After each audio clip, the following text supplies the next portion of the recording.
1학년 입학을 앞두고 계신 분들이 많으시죠?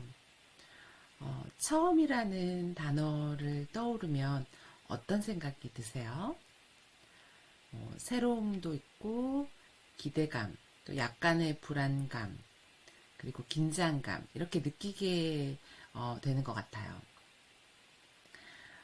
우리 아이 첫 학교에 보내놓고 정말 어떻게 해야 될지 모르다 보니까 그 긴장감이 있잖아요.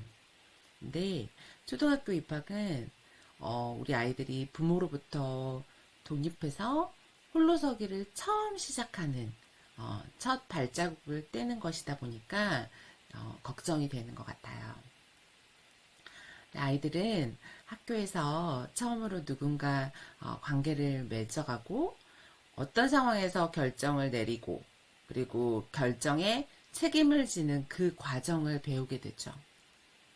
그래서 부모들은 그런 아이들을 지켜보면서 대신해 줄 수 없으니까 조금 내가 할 수 있는 게 조금 뭘까라는 생각을 하게 되는 시기이기도 합니다. 자, 제가 1학년 교육과정 그리고 초등학교를 입학하기 전에 이거는 했으면 좋겠다라는 거를 한번 설명을 드리도록 하겠습니다. 국어 그리고 보시면 아시겠지만 수학, 통합교과 그리고 안전한 생활이라는 주제로 가져갑니다.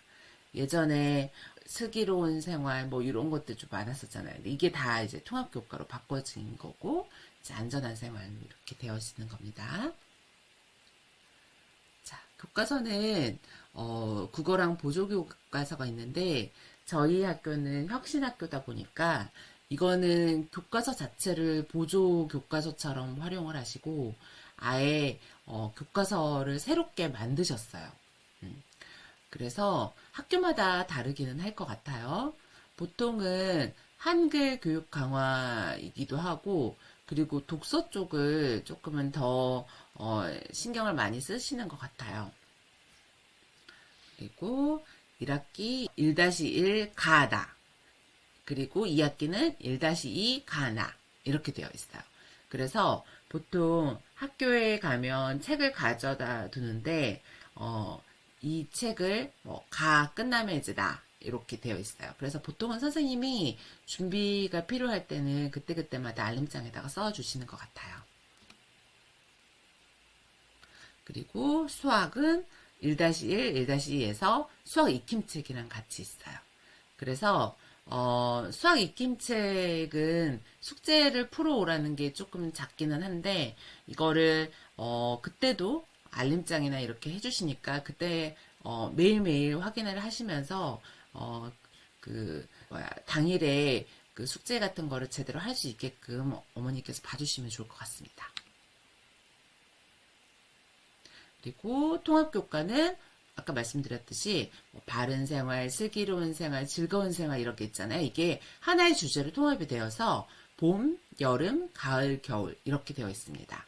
그래서 봄 때는 학교 친구 봄맞이, 그리고 여름, 그리고 이웃이랑 가을맞이, 그리고 우리나라 겨울맞이 해서 각 단원별로 주제가 되어 있어요. 그리고 안전한 생활 이렇게 되어 있어요. 교과서는 이거 보시면 아시겠지만 우리 아이가 한글을 잘 못 읽어요. 못 써요. 이렇게 하는 거 있잖아요. 처음에는 괜찮긴 하는데 진도가 조금 뒤부터는 바로 빠르더라고요. 그래서 지금부터라도 쓰지는 잘 못하더라도 좀 읽는 연습은 좀 많이 해주시면 좋을 것 같아요. 능숙하게 다 못 읽어도 돼요. 그런데 뭔가 받아쓰기처럼 뭔가 이렇게 뭔가 잘해야 된다, 억압하고 그러진 않았으면 좋겠고, 책 같은 거를 그냥 많이 읽어주시면 좋을 것 같아요. 많이 읽어주시면서, 그리고 이제 단어를, 기억, 니은, 디귿을 이제 위쪽에 쓰시고, 왼쪽에다가는 아야어여 모음을 쓰시고, 이게 어떻게, 이제 조합이 되어서 발음이 어떻게 되는지를 엄마랑 같이 이렇게 쓰시면서 저는 연습장에, 종합장에다가 많이 썼거든요. 그거를 쓰고, 그리고 어떤 원리라는 거를 알고 나서 이제 얘기를 해줬고, 뭐, 한글에 놀자, 한글이, 야호였나? 그거랑, 뭐, 그리고, 그것도 괜찮고, 그리고 지금 나와 있는 그 유튜브에 한글 관련해가지고 되게, 잘 되어 있는 것들이 되게 많이 있거든요. 그것도 찾아보시면서 좀 흥미를 유발하게끔 해주시면 좋을 것 같아요. 그리고 받침 있는 거는 이제 나부터 배워요. 1학기에 가 끝나고 나부터. 그리고 그림 일기 쓰는 것까지 하고, 그리고, 지금 교과서 쪽으로 수학을 보면은, 이제 1부터 9까지 하고 나서, 50까지, 수합니다. 그리고 덧셈 뺄셈도 하고, 부등호로 해서 비교도 하고. 자, 지금 이제 학부모가 되기 위해서 어떻게 준비를 해야 될지를 제가 설명을 좀 드리려고 합니다. 그래서 학습에 대해서는 너무 생각하지 않으셨으면 좋겠어요. 저는 학습을 잘 따라가면 자신감도 생기고 그리고 잘 되겠지라는 생각에 학습을 좀 많이 시켰던 것 같아요. 그런데 지금 생각하면 정서적인 안정감이 가장 중요하다 보니까 학습은 그렇게 중요하진 않은 것 같아요. 안정감이 있으면 뒤에 따라오는 거예요. 제가 한번 경험담과 그리고 설명을 좀 드리도록 하겠습니다. 우리가 사회성을 길러주려면 사실 본인 스스로 이거를 어려움을 본인이 깨닫고 그런 과정이 필요해요. 이거를 부모님이 힘들까봐 대신해 주려고 하다 보면 사회적 능력이 더 키워지지 않습니다. 그래서 친구들과 어울리고 다양한 연령대, 가급적이면 대가족이 좋다고 하잖아요. 그래서 또래와 어울릴 수 있는 환경을 많이 만들어 주셨으면 좋겠어요. 저는 7살 때 이제 예비 초등학생을 위한 사회성 그룹이 있었어요.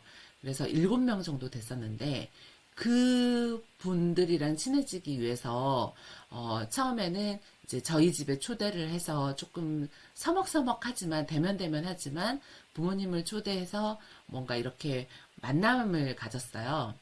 그리고 나서 여러 번 다른 집에서도 초대하고 이렇게 계속 하시면서 뭐 집으로 계속 초대하진 않아도 되는데 그냥 밖에서 저녁을 먹든 그런 경험을 좀 늘렸고 가장 사회성이 많아졌다라고 느꼈다는 거는 뭐냐면 그 그룹이랑 저희가 이제 여름에 제주도에서 일주일 살기를 했어요.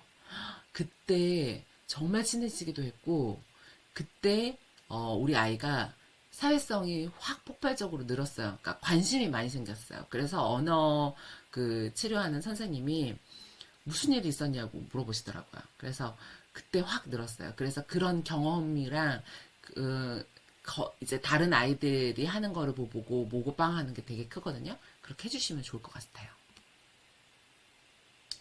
그리고 긍정적으로 행동을 지원을 해줘야 되는데 도전적 행동, 반응적 행동이라고 하죠. 그래서 발생 가능성을 감소시키기 위해서 환경을 만들어줘야 돼요.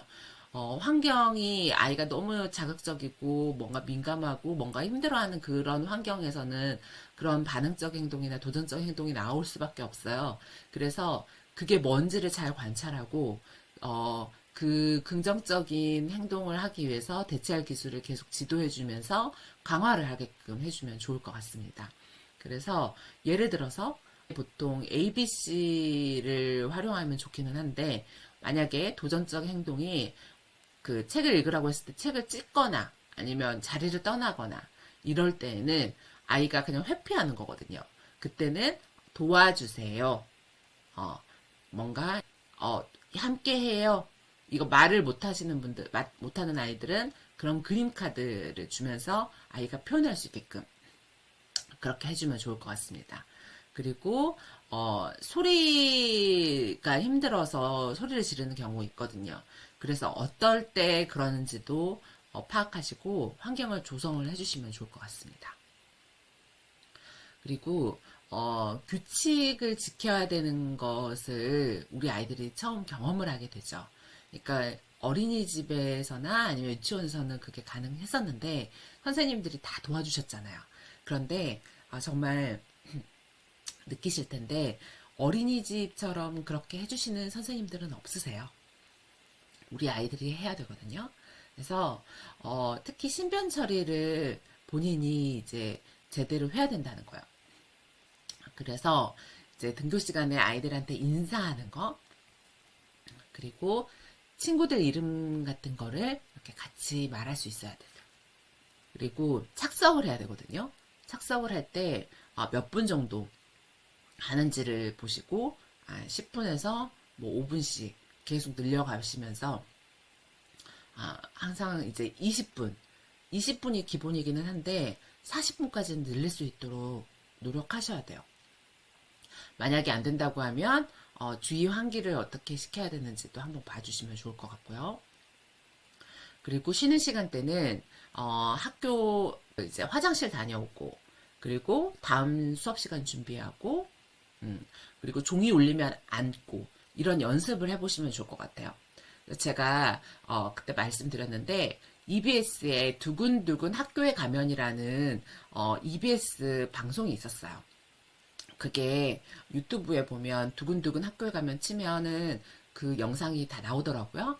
그래서 그거 보시면서 우리 아이들이 시각적으로 저렇게 하는구나, 저렇게 해야지라는 거를 볼 수 있게끔 같이 보시면서 해주시면 좋을 것 같아요.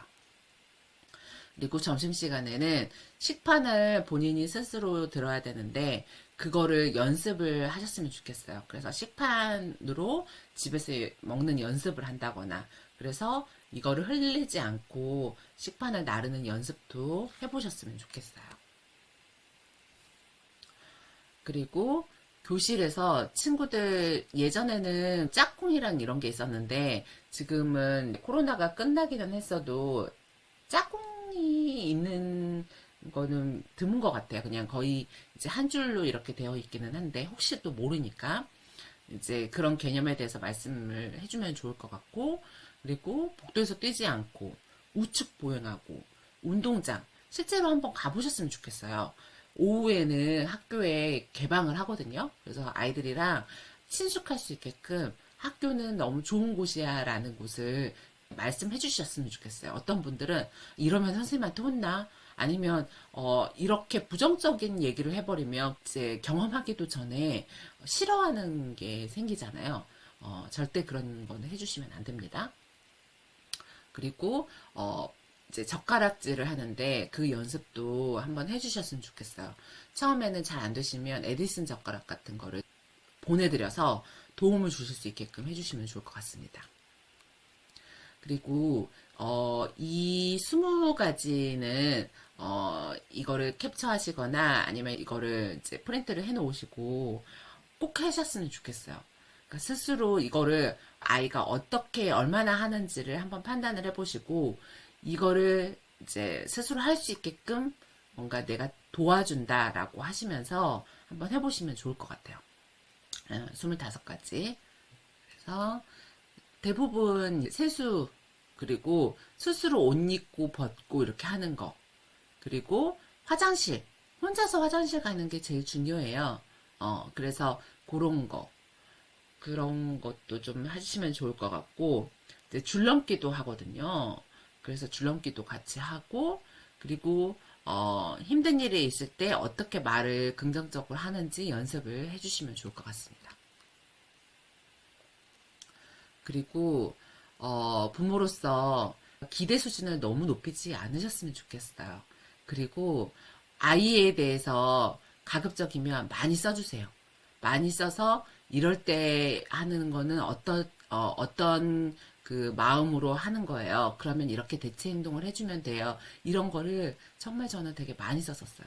그리고 나서 끊임없이 소통을 계속하고 전화도 많이 하고 카톡도 많이 하고 했었거든요.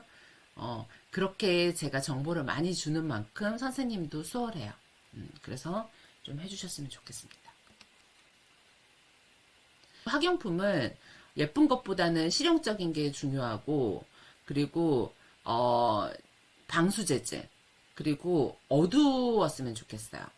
앞부분에 주머니가 많이 달렸으면 좋겠고, 그리고 너무 큰 거를 사주시면 안 되고, 아이의 체격에 맞게끔 한 번은 바꾼다라고 생각을 하시고 하시면 좋을 것 같습니다. 실내화 주머니는 보통은 안 가지고 다니는 게 많던데, 알아보고 구입하시면 좋을 것 같고요. 미리 이렇게 구입하지 말고, 이제 선생님께서 학용품을 뭘 준비하라라고 통신문으로 주세요. 그때 하셔도 무방합니다.